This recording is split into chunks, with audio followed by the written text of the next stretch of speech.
ದೇಶದ ಯಾವುದೇ ಮೂಲೆಯಿಂದ ಈ ದೇವಾಲಯಕ್ಕೆ ಬರಲು ಅಥವಾ ದೇವರ ದರ್ಶನ ಮತ್ತು ವಸತಿ ವ್ಯವಸ್ಥೆಗೆ ನಿಗದಿಪಡಿಸಿದ ಮೊತ್ತ ವೆಬ್ಸೈಟ್ನಲ್ಲಿ ಲಭ್ಯವಿರುತ್ತದೆ. ಕ್ರೆಡಿಟ್ ಕಾರ್ಡ್ ಅಥವಾ ಡೆಬಿಟ್ ಕಾರ್ಡ್ ಮೂಲಕ ಹಣ ಪಾವತಿಸಿದರೆ ರಶೀದಿ ಸಿಗುತ್ತದೆ. ದಿನನಿತ್ಯ ಪೂಜೆಯ ಮಾಹಿತಿ, ಜಾತ್ರಾ ಕಾರ್ಯಕ್ರಮಗಳ ಬಗ್ಗೆ ಮಾಹಿತಿ, ವಿಶೇಷ ಪೂಜಾ ದಿನಗಳು ಹಾಗೂ ದೇವಾಲಯದ ವಿಶೇಷತೆ ಬಗ್ಗೆ ಮಾಹಿತಿ ಪಡೆಯಬಹುದು ಎಂದು ಶಾಸಕ ಎಸ್ಆರ್ ಶ್ರೀನಿವಾಸ್ ಗುಬ್ಬಿ ಚನ್ನಬಸವೇಶ್ವರ ದೇವಸ್ಥಾನದ ಬಗ್ಗೆ ತಿಳಿಸಿದ್ರು. ಗುಬ್ಬಿಯ ಇತಿಹಾಸ ಪ್ರಸಿದ್ಧ ಶ್ರೀ ಗೋಸಲ ಚನ್ನಬಸವೇಶ್ವರ ಸ್ವಾಮಿ ದೇವಾಲಯದ ಆವರಣದಲ್ಲಿ ಇಂದು ನೂತನ ವೆಬ್ಸೈಟ್ಗೆ ಶಾಸಕ ಎಸ್ಆರ್ ಶ್ರೀನಿವಾಸ್ ಚಾಲನೆ ನೀಡಿ ಮಾತನಾಡಿದ್ರು. ದೇವಾಲಯವು ಟೂರಿಸಂಗೆ ಸೇರಿದ್ದು, ಅದರ ಮಾಹಿತಿ ಮುಂದಿನ ದಿನಗಳಲ್ಲಿ ಸಿಗಲಿದೆ. ಪ್ರವಾಸೋದ್ಯಮಕ್ಕೆ ಆಗಮಿಸುವ ಭಕ್ತರಿಗೆ ಉಳಿಯುವುದಕ್ಕೆ ವ್ಯವಸ್ಥೆ ಮಾಡಲಾಗುವುದು. ಈಗಾಗಲೇ ಯಾತ್ರಿ ನಿವಾಸ ಅಪೂರ್ಣವಾಗಿದ್ದು ಪೂರ್ಣಗೊಳಿಸಲು ಸಂಬಂಧಪಟ್ಟ ಇಲಾಖೆಯಿಂದ ಮಾತನಾಡಿ ಪೂರ್ಣಗೊಳಿಸಲು ಆದ್ಯತೆ ನೀಡುತ್ತೇನೆ. ದೇವಾಲಯಕ್ಕೆ ತೆರಳುವ ಭಕ್ತರು ಬೆಂಗಳೂರು ಒನ್ ವೆಬ್ಸೈಟ್ಗೆ ಭೇಟಿ ನೀಡುವ ಮೂಲಕ ದೇವಾಲಯಗಳಲ್ಲಿರುವ ಸೇವೆ, ದೇವರ ದರ್ಶನ ಪಡೆಯಬಹುದು. ಕೆಲ ಸಂದರ್ಭದಲ್ಲಿ ಭಕ್ತರು ದೇವಾಲಯಗಳಿಗೆ ಭೇಟಿ ನೀಡಲು ಸಾಧ್ಯವಾಗುವುದಿಲ್ಲ. ಅಂತ ಸಂದರ್ಭದಲ್ಲಿ ಈ ಪ್ರಸಾದ ಸೇವೆ ಮೂಲಕ ಆರ್ಡರ್ ಮಾಡಿ ಪ್ರಸಾದ ತರಿಸಿಕೊಳ್ಳುವ ವ್ಯವಸ್ಥೆ ಇದೆ ಎಂದು ತಿಳಿಸಿದರು. ಈ ವೇಳೆ ವ್ಯವಸ್ಥಾಪನಾ ಸಮಿತಿ ಅಧ್ಯಕ್ಷ ರಾಮಣ್ಣ, ಹೆಚ್ಚುವರಿ ಶಿರಸ್ತೇದಾರ್ ವರುಣ್ ಉಪಸ್ಥಿತರಿದ್ದರು. ಹಳೆ ಫೋಟೋಗಳೆಲ್ಲ ಹಾಕ್ತೀವಿ. ನಾವು ಹಳೆ ನಮಗೆ ಗೊತ್ತಿರೋದು ಅದೆಲ್ಲ ಹಾಕಿದ್ರೆ ಇಲ್ಲಿ ಪಬ್ಲಿಕ್ಗೆ ಅವೇರ್ನೆಸ್ ಬರುತ್ತೆ. ಅಧ್ಯಕ್ಷ ಒಂಚೂರಿಂದ ಬನ್ನಿ, ನೀವು ಒಂಚೂರಿಂದ ಹೋಗಿ. ಆಮೇಲೆ ಇದ್ರದ್ದು ರೂಟ್, ಬಸ್ ರೂಟ್ ಏನೇನು, ಎಷ್ಟು ಡಿಸ್ಟೆನ್ಸ್ ಆಗುತ್ತೆ, ಬೆಂಗಳೂರಿಂದ ಎಷ್ಟು ದೂರ ಆಗುತ್ತೆ, ತುಮಕೂರಿಂದ ಎಷ್ಟು ದೂರ ಆಗುತ್ತೆ, ಅದೆಲ್ಲ ಇನ್ಫಾರ್ಮೇಷನ್ಸ್ ಎಲ್ಲ ಕ್ಯಾಪ್ಚರ್ ಮಾಡ್ಬೋದು. ಆಮೇಲೆ ಇದು ಗೂಗಲ್ ಮ್ಯಾಪಲ್ಲೂ ಸಿಗುತ್ತೆ ನಿಮಗೆ ಲೊಕೇಶನ್ ಹೋದರೆ. ಆಮೇಲೆ ಗೂಗಲ್ ಹೋಗಿ ಸರ್ಚ್ ಮಾಡಿದ್ರೆ ನಿಮ್ಗೆ ಇಲ್ಲಿಗೆ ತಗೊಂಡು ಸಿಗುತ್ತೆ ಆಲ್ ಫೆಸಿಲಿಟೀಸ್.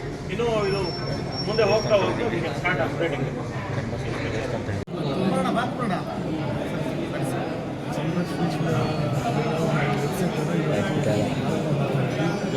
ಯಾರ್ಯಾರು ಚನ್ನಬಸವೇಶ್ವರ ಭಕ್ತರಿದ್ದಾರೋ ಅದ್ರ ಬಗ್ಗೆ ಕೂಡ ಮಾಹಿತಿಯನ್ನು ಇಡೀ ವೆಬ್ಸೈಟಲ್ಲಿ ಎಲ್ಲರೂ ಕೂಡ ಪ್ರಪಂಚದಲ್ಲಿ ಕೂಡ ಒಂದು ಅವಕಾಶ ಆಗೋ ರೀತಿಯಲ್ಲಿ ಒಂದು ವೆಬ್ಸೈಟನ್ನು ಇವತ್ತು ಪ್ರಾರಂಭ ಮಾಡ್ತಾ ಇದ್ದೀವಿ. ದೇವರಿಗೆ ಯಾರಾದರೂ ಕೂಡ ಕಾಣಿಕೆ ಕೊಡ್ತಕ್ಕಂಥವ್ರು ಇರ್ಬೋದು, ಮತ್ತು ಯಾವುದಾದ್ರೂ ಈ ನಡೀತಕ್ಕಂಥ ಪೂಜೆಗಳಿಗೆ ಇರ್ಬೋದು, ಅವರು ಅಡ್ವಾನ್ಸಾಗೆ ವೆಬ್ಸೈಟಲ್ಲಿ ಅವರು ಟೈಮ್ ತಗೊಂಡು ಬುಕ್ ಮಾಡ್ಕೊಂಡು ಇಲ್ಲಿಗೆ ಬಂದು ಆ ಪೂಜಾ ಕಾರ್ಯಕ್ರಮದಲ್ಲಿ ಭಾಗವಹಿಸ್ತಕ್ಕಂಥವ್ರಿಗೆ ಒಂದು ಅವಕಾಶ ಆಗೋ ರೀತಿಯಲ್ಲಿ ಒಂದು ವೆಬ್ಸೈಟ್ ಓಪನ್ ಮಾಡ್ತಾ ಇದ್ದೀವಿ.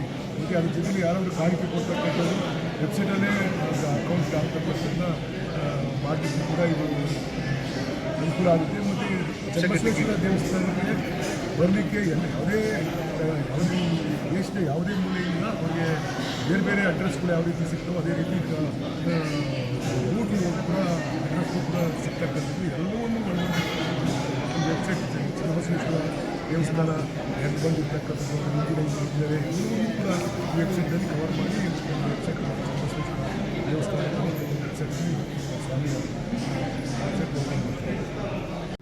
ಅದಕ್ಕೆ ಬೇಕಾಗಿರ್ತಕ್ಕಂಥ ಈಗ ಹಣ ಎಷ್ಟು ಅದನ್ನು ಮೊದಲಿನಲ್ಲಿ ಲೆಕ್ಕ ಕೊಟ್ಟು ಅದೆಲ್ಲ ರೆಸ್ಪಾನ್ಸ್ ನಡೀತಾ ಇದ್ದಾರೆ. ಅಷ್ಟು ಮಾತ್ರ ಗೊತ್ತಿತ್ತು.